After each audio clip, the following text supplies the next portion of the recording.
do. So today is Transparency Tuesdays, and I wanted to come on and talk about abuse. Now, I know abuse is this huge umbrella with many subtopics underneath it. You know, you have verbal abuse, mental abuse, emotional abuse, sexual abuse, substance abuse, multiple things. But I'm going to talk about physical abuse, like domestic violence type abuse. Because I think that it's one of those things that, again, is not really talked about amongst the black community until somebody is dead, until somebody is in the hospital, until somebody's going to court for a restraining order. I mean, there's many reasons why, but I think that it's something that needs to be talked about for the sake of our young people, even our older people that might be dealing with it. But I think that it's something that should be talked about. There should be a conversation about it in the communities, in the churches, in the homes, things like that. What sparked this inspiration is last week I came across a picture of a beautiful young girl. She had her before picture and then her after picture. And her after picture was after her her boyfriend of 8 months pushed her out of a moving car, beat her, and all kinds of things. And her after picture was her in the hospital, black eye, black everything. Everything was swollen. I mean, you look at the two pictures and it's like, really? Are you sure this is you kind of thing? It was horrifying. And that made me think that we're not being taught. I wasn't taught about abuse when I was younger, or even when I was old enough to understand it. No one's talking to the young girls about abuse and things like that, and that needs to change. And I'll share my story. I was in an abusive relationship my first year of college at Bethune-Cookman. And another thing, people always say, well, why are you in that relationship? Why didn't you get out after the fact? The problem is what's going on before a man puts his hands on you. There's abuse that happens before a man puts his hands on you. That little jealousy that you think is cute, that ain't cute, child. He is letting you know that he's jealous. That getting upset because somebody's texting you or calling you or because you want to go with your friends, that's not cute. That's not showing he cares. That's showing that he has issues. He views you as a possession and not as a human, not as a girlfriend, not as a person that he should be caring about. He sees you as a possession, and how dare you go somewhere with your friends. That little pushing and shoving and calling names, excuse me, that's not cute. That's not funny. That's not little banter between people. Those are signs of abuse. He only wants you to wear what he bought you. That's abuse.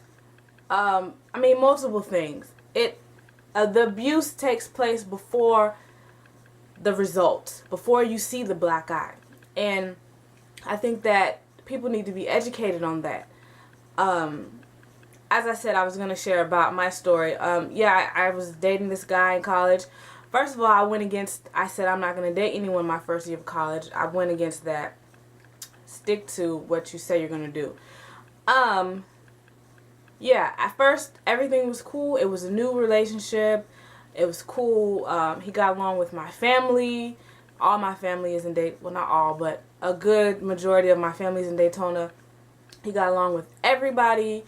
So it was really good. And it wasn't until, like I said, who's calling you? Who is that? Oh, it's my friend. Who's texting you? Why are they texting you? We're friends. We're just talking, And don't let no one make you believe that they're checking up on you because they think you're cheating. No, because if you think someone's cheating, you would have a conversation with them, or you wouldn't be in that relationship with them. People just use that as an excuse to get possessive. No, that's not right at all. And then there'll be other situations where I live here, not in Daytona. I live 45 minutes to an hour away from Daytona. Hey, I'm going to my friend's house. Why are you going to your friend's house? Because we're just going to hang out. My friend lives in my neighborhood. And he would drive from Daytona all the way to here to try to stop me from going to my friend's house. There was a time where I had already left my house. He couldn't beat me to going to my friend's house. He shows up at my friend's house to see what we're doing. All the way from Daytona to here, a college student, so you know the budget was very limited, to see what I was doing. There would be times where I would want to go out with my girlfriends and he would beat me before I could get out the door. You know, I'm getting ready, not knowing he's on his way over here to try to stop me. There was one time I had a job interview at Universal Studios. He drove all the way from Daytona to here to try to go on my interview because I said, no, I'm just going to go. I'll call you after. We can meet up afterwards. No. He beat me here before I could leave to my, and I'm laughing because it's crazy, not because it's funny, and not because it's cute. It's really crazy, but I was in it, so I couldn't see it. He would come, beat me before I could leave for my interview, so we're driving to the interview. It was at Bob Marley in City Walk, and I was like, well, you can't come in here with me, but you could be out there. Long story short, I got the job. But Bob Marley, if anyone doesn't know, City Walk has like restaurants that turn into clubs after hours. And so I was going to be working at Bob Marley, which was a restaurant. It had a little store in there. And then after 9 p.m. it would turn into a club up until about like 2 o'clock in the morning. And he didn't like that I was going to be working there. So on the drive home, he's arguing about the fact that it's going to turn into a club after 9. I can't control what Universal decides to do with their establishments. I was just looking for a job. Long story short, we got into an argument. I couldn't deal with it. I pulled the car over. I said, you gotta go. He got out the car. Not kidding you. I get home.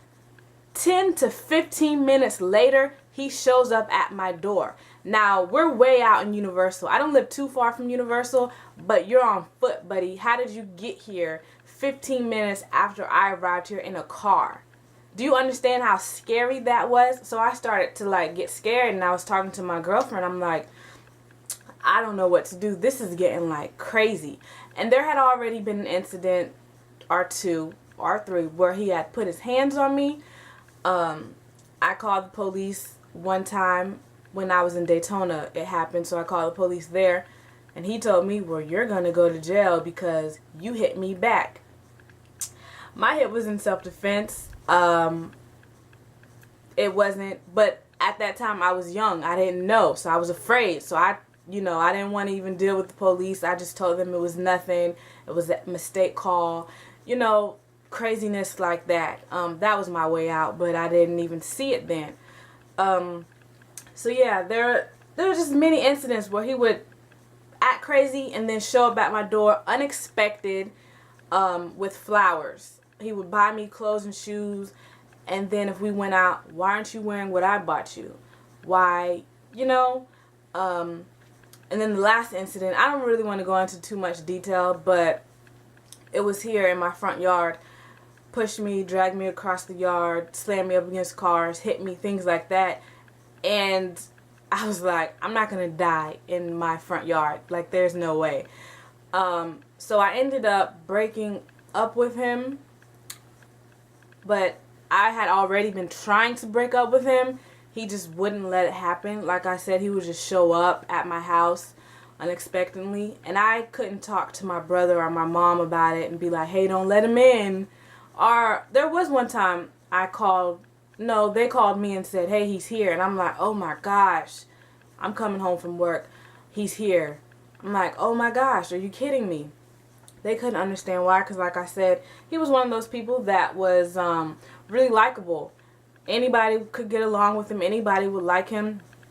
And that's kind of one of the things that they do. They make sure that they're likable to everyone. And I'm not saying that someone that's likable is going to be abusive. I'm just saying in my case, I feel like he made sure that he could get along with everybody so that when it did happen or when we did break up, people would look at me like, why would you break up with him? Because he's crazy and he's abusive and possessive. So yeah, like I was saying, some of the signs, or that jealousy, that anger, that possessiveness, not letting you be an individual, treating you as an object and not a human being, and it's not okay. And my best friend at the time, she was in an abusive relationship, and the reason, I guess, why I didn't really see the severity of it was because my situation wasn't as bad as hers. Hers was on a whole nother level. I had to rescue this girl because he said, if I can't have you, no one can have you, that type of thing. So I took myself over there, and I'm like, no girl, you coming with me, he's crazy.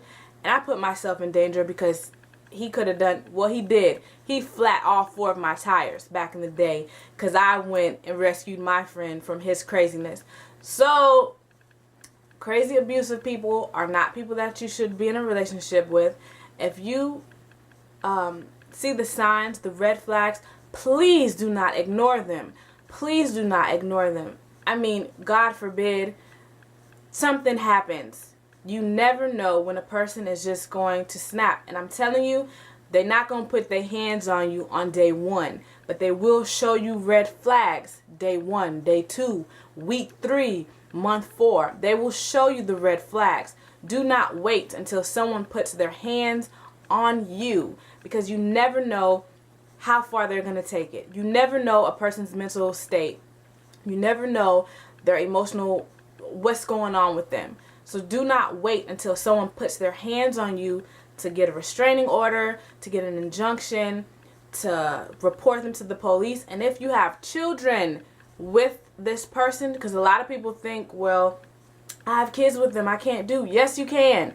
Get an injunction filed on them, okay? Abuse is not okay. It doesn't matter how many kids you have with them, whatever the case may be. Abuse is never okay. Okay? I'm trying to just really say this because it's really serious. And a lot of our young girls are accepting little behaviors from little boys and not realizing that he's an abuser and he's just showing you a little bit of what he can do, or he's just showing you a little piece of the grand picture. And if you have the opportunity to get out, there's always an opportunity to get out. Even if they say they're going to kill you, who has heard that before? There's still a way to get out. Don't let those words keep you into a situation that you should not be in. No, abuse is really serious. So yeah, I just wanted to come on and share that with you all. Well, not really share that. I guess bring awareness to the fact that abuse is happening in our community and it's happening to our young girls, and people aren't saying nothing about it. And I know I didn't say nothing about it until maybe 2 or 3 years after it happened. I was probably like 20. And the only reason why I said something was because he still lived in town. My family still saw him and things like that. And they're like, oh, you should have stayed with him. And I was like, at first I just ignored. But they were like, really? Why would you? And I'm like, this is what happened, okay? He was doing X, Y, and Z, and I was not going to stand for it nor take it any longer. Then they understood. Then it was okay. But don't wait until 2 years later to have that conversation with your family, your friends. Talk to somebody about it. It is not okay. That person does not have the right. No one has the right to put their hands on you, to harm you, to threaten you, to try to intimidate you, to try to make you feel less than what you are. No one has that right to do that. And you certainly should not be in a relationship with someone like that. There are 7 billion people in this world. That one person is not who God sent you. God is not going to send you an abuser, someone that's going to harm his child. So do not think that. Do not think that you have to be stuck in those situations. So yeah, I just wanted to share that with you all and bring awareness to the issues that go on in our community and the issues that go on amongst our young people. And I hope that this, sparks the conversation with your friends, your homegirls, your homeboys, your family members, whoever. Let's protect each other. So yeah, I'm praying for you all. If you love someone, tell them. I love you. Bye.